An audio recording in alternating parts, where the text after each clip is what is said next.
राष्ट्रीय श्रीराम संघाचे राष्ट्रीय अध्यक्ष सागर बेग व नगरसेवक आकाश बेग यांना प्राप्त झालेल्या गंभीर जीवे मारण्याच्या धमक्या, संशयास्पद हालचाली व जीवितास निर्माण झालेल्या संभाव्य धोक्याच्या पार्श्वभूमीवर तात्काळ पोलीस संरक्षण मंजूर करून आवश्यक प्रतिबंधात्मक उपाययोजना करण्यासाठी राहुरी येथील सकल हिंदू समाज व राष्ट्रीय श्रीराम संघाच्या वतीने प्रशासनाला निवेदन देण्यात आले।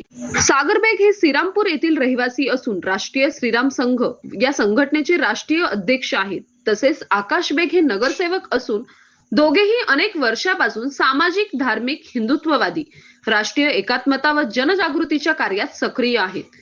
गेल्या अनेक वर्षापासून त्यांनी महाराष्ट्रातील विविध जिल्ह्यांमध्ये संविधानाच्या चौकटीत राहून हिंदुत्व, सनातन संस्कृती, राष्ट्रहित, सामाजिक जनजागृती, विविध सामाजिक प्रश्न तसेच सकल हिंदू समाजाच्या मोर्चे, सभा, आंदोलने व जनप्रबोधन कार्यक्रमामध्ये सक्रिय सहभाग घेतला आहे। त्यांच्या कार्यामुळे समाजामध्ये मोठ्या प्रमाणावर जनसंपर्क निर्माण झाला असून अनेक समाज विघातक व राष्ट्रविरोधी प्रवृत्तीच्या व्यक्तींमध्ये त्यांच्याविषयी वैमनस्य निर्माण झाले आहे। यापूर्वी पुणे येथील साखळी बॉम्बस्फोट प्रकरणातील आरोपी असलम उर्फ बंटी जागीरदार यांच्या हत्या प्रकरणात सागर बेग व त्यांच्या बंधूचे नाव विनाकारण जोडण्यात आले होते। मात्र संबंधित प्रकरणाच्या पोलीस तपासामध्ये त्यांचा कोणताही संबंध नसल्याचे निष्पन्न झाले आहे। त्यानंतर काही समाजकंटक व गुन्हेगारी प्रवृत्तीच्या व्यक्तींनी सोशल मीडियाच्या माध्यमातून त्यांच्या विरुद्ध सातत्याने जीवे मारण्याच्या धमक्या, घरावर बॉम्ब हल्ला करण्याच्या धमक्या, आक्षेपार्ह संदेश व द्वेषपूर्ण प्रचार सुरू ठेवला आहे। तसेच दिनांक 22 मे 2026 रोजी त्यांच्या श्रीरामपूर येथील निवासस्थानाची 2 अज्ञात व्यक्तींनी संशयास्पदरित्या रेकी केल्याची घटना घडली।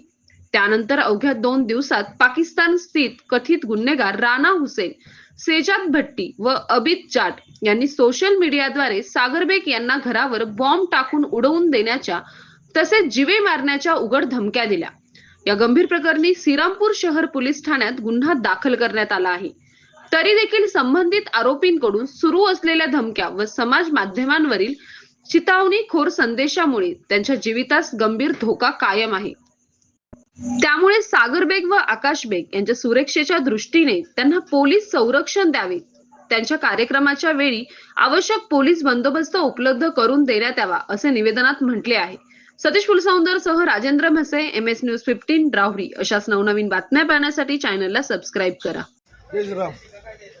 राष्ट्रीय श्रीराम संघाचे राष्ट्रीय अध्यक्ष मान्य श्री सागर भैया बेग व संस्थापक अध्यक्ष आकाश बेग यांना काही दिवसापूर्वी त्यांच्या घराची रेकी करताना 2 पोरं आले होते। तर त्यांनी जे फोटो व्हिडिओ काढले ते फोटो व्हिडिओ दुसऱ्या दिवशी व्हायरल होतं। पण कोण टाकतं?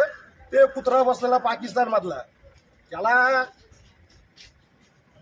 ते टाकतो। तर आपल्याला त्यासाठी आपण सागर भैया बेग यांना शस्त्र रक्षणासाठी आपण इथं निवेदन दिलंय। आज या ठिकाणी राहुरी तालुका सकल हिंदू समाजाच्या वतीनं व राष्ट्रीय श्रीराम संघाच्या वतीनं राहुरी पोलीस स्टेशन येथे आम्ही सर्व हिंदू परिवार निवेदन देण्यासाठी एकत्र आलो आहोत। त्याचे कारण म्हणजे राष्ट्रीय श्रीराम संघाचे संस्थापक अध्यक्ष माननीय आकाश भैया बेग व महाराष्ट्र राज्याचे प्रदेश अध्यक्ष माननीय श्री सागर भैया बेग यांना जो धमके येत आहेत जीवे मारण्याच्या, त्या अनुषंगाने त्यांना सशस्त्र असा पोलीस बंदोबस्त मिळावा या कारणास्तव आम्ही सर्व हिंदू समाजाच्या वतीनं साहेबांना निवेदन दिले आहे आणि त्यांना संरक्षण मिळावे ही आमची प्रमुख मागणी आहे। त्यासाठी आम्ही सर्व सकल हिंदू समाजाच्या वतीनं साहेबांना राहुरी पोलीस स्टेशन येथे जमून निवेदन दिले आहे।